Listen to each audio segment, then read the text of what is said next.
क्या दलितों को यहाँ भी बोलने की इजाजत नहीं? नहीं सर, अगर सबको 4 मिनट दे दो, मुझे दे दो। नहीं सर, ये भेदभाव नहीं चलेगा दलितों के साथ। Time is 4 minute, don't waste. भाई सर, आप चेक करो, अगर सबको 4 मिनट दिए तो आप मना करो, मैं बंद कर देता हूँ उसको। क्या दलितों को सबसे आखिरी में नंबर मिलेगा और बोलने का मौका मिलेगा? क्या मजाक कर रहे हैं सर आप? नो, ये all independent people are having only 4 minutes. You take sir, independent में अपनी पार्टी का मेंबर हूँ सर, और जीत के आया हूँ सर, किसी की दया में नहीं आया। श्री चंद्रशेखर, आज हम संविधान की गौरवशाली यात्रा पे बात करने के लिए चर्चा कर रहे हैं। कल से ये चर्चा चल रही है सर। मैंने बहुत सारे दोनों पक्ष के और जितने भी हमारे मेंबर हैं सुना सर, उनको बड़े बड़े नेता हैं सर। इसके भाग 1 में लिखा हुआ है India that is Bharat, Hindustan नहीं लिखा हुआ है सर। लेकिन सारे नेता संविधान पर चर्चा कर रहे हैं, लेकिन हिंदुस्तान ही कहेंगे, भारत कहने की हिम्मत नहीं जुटा पा रहे। ये बड़ा सवाल है सर कि क्या संविधान के हिसाब से बात रखी जा रही है। मैं धन्यवाद दूंगा फूले साहू बाबा साहब अम्बेडकर को और मेरे नेता मान्यवर साहब श्री काशीराम को। 25 नवंबर 1949 को संविधान को सौंपते हुए डॉक्टर बाबा साहब अम्बेडकर ने कहा था कि 26 जनवरी 1950 को हम विरोधाभास भरे जीवन में प्रवेश करने जा रहे हैं। राजनीतिक जीवन में तो हमारे पास समानता होगी, लेकिन सामाजिक और आर्थिक जीवन में असमानता होगी। क्या ये चुनौती आज 75 साल बाद दूर हुई है? भारत ने 26 जनवरी 1950 को संविधान लागू होने के साथ खुद को एक संप्रभु लोकतांत्रिक और गणतांत्रिक राज्य होने का ऐलान किया। लेकिन सर, उस समय संविधान की स्थिति ये थी कि जैसे गांव का कोई आदमी, मैं 50 की बात कर रहा हूं, वो 50 साल पहले शहर में आ जाता और बड़े लोगों की महफिल में चला जाता, उस जहां वो खाना खा रहे हो, और वो टेबल पे नैपकिन को खा के जो है ये कहता कि ये तो फीका, क्योंकि वो जानता ही नहीं था, वो समझता नहीं था संविधान को। संविधान है क्या? संविधान उसके लिए महज दस्तावेज था।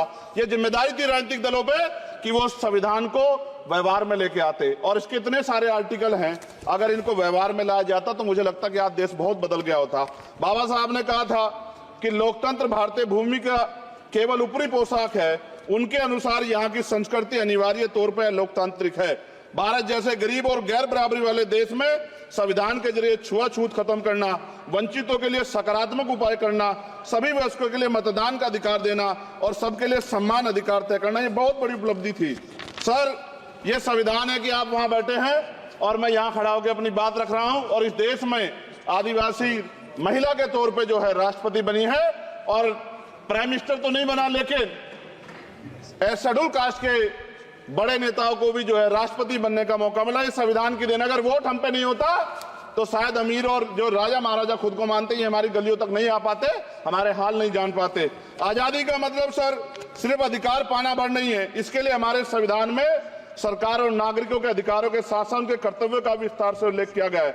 बाबा साहब ने संविधान सभा में दिए गए भाषण में कहा था कि स्वतंत्रता आनंद का विषय है, पर अब हमें अपनी जिम्मेदारियों पर भी ध्यान देना होगा।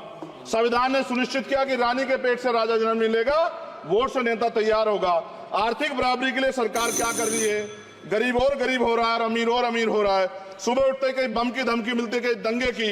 ये अमृत काल है सर, यह धमकी काल है। कितना बढ़ रहा है आर्टिकल 15 सर। भारत में आज भी घोड़ी चढ़नी बैठते होती है सर। क्या दलितों को यहाँ भी बोलने की इजाजत नहीं? नहीं सर, अगर सबको 4 मिनट दे दो, मुझे दे दो। नहीं सर, ये भेदभाव नहीं चलेगा दलितों के साथ। Time is 4 minute, don't waste. भाई सर, आप चेक करो, अगर सबको 4 मिनट दिए तो आप मना करो, मैं बंद कर देता हूँ उसको।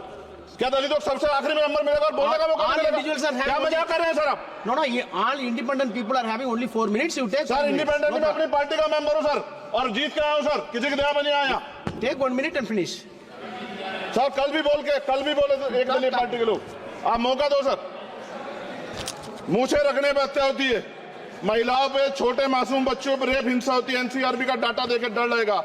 यही 1 किलोमीटर में संविधान को जलाया गया, और महाराष्ट्र के परभनी में अभी भी संविधान को नष्ट किया गया, उसकी कॉपी को। आर्टिकल 25-26 में संविधान में सभी को धार्मिक आजादी। कहाँ है दलितों की, मुसलमानों की, जैनों की, बौद्धों की, ईसाइयों की? छत्तीसगढ़ में सतनामी समाज को संविधान की अपनी धार्मिक आजादी के आधार पर जो है उनको अपमानित करके जेल में बंद कर दिया। संभल, अजमेर, अयोध्या सब इसका उदाहरण है। ये सरकार आलोचना डरती है। कितने लोग जेल में बंद है? मिरान हैदर, खालिद सैफी, उमर खालिद खान, सिफा खान, गुलफ्शा फातिमा और आजम खान साहब राजनीतिक विरोध में बंद है।